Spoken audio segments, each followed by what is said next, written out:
Ah, tiens, je te remets les clés. Qu'est-ce que tu vas en prendre au soir? Merci. Je sais qu'il sera bien tenu, en tout cas. Après, c'est un travail C'est une d'équipe, fierté, c'est un travail. C'est une fierté pour un président d'avoir les moyens quand même de nos ambitions. Parce que c'est vrai que bon, Après, c'est ce qui se fait de mieux. Hein. si ça fait oui, c'est ce qui se fait de mieux. J'avais des collègues dans le Doubs qui étaient dotés de ce type de matériel. En sachant que nos amis du 2A, ils n'ont pas ce type de matériel. Hein. Donc il faut qu'on prenne vraiment soin et être conscient de cette outil. Non, l'honneur au plus ancien de. Alors, l'honneur au plus ancien, Du grand chef Tantor. avec fierté. Et je pense que bon, là, on s'est remis à niveau parce qu'on a une petite carence sur Cherviol quand même. On a fait des efforts pendant des années, en termes de casernement, hein, je parle. Des moments difficiles. Il a fallu se serrer. Le 5, il y a une passation de commandement. Et vraiment, une caserne où on était parti un peu à minima, où on a fini quand même bien. Alors ça c'est un projet d'un véhicule qui a été lancé en 2020, donc ça fait 4 ans qu'on l'attendait.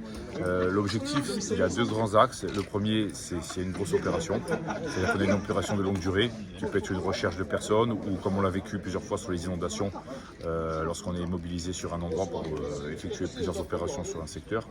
C'est d'avoir vraiment une base avec tout notre matériel pour pouvoir intervenir suivant les cas et le besoin. Ensuite, pour la phase d'entraînement, lorsqu'on arrive la matinée sur un lieu pour s'entraîner comme on a vu dernièrement, même chose, c'est une unité qui peut nous apporter le matériel pour travailler toute la journée, sans dire il faut prendre tel véhicule avec tel matériel, voilà. Là on aura tout à bord. Globalement, une plus-value et non des moindres. On a pris conscience aujourd'hui que notre SDIS fait des efforts conséquents pour les sapeurs-pompiers de Haute-Corse, mais pas pour les sapeurs-pompiers, pour la population Pénaud-Strobo. Donc fier d'aujourd'hui d'être doté de ce type de matériel, des achats assez conséquents.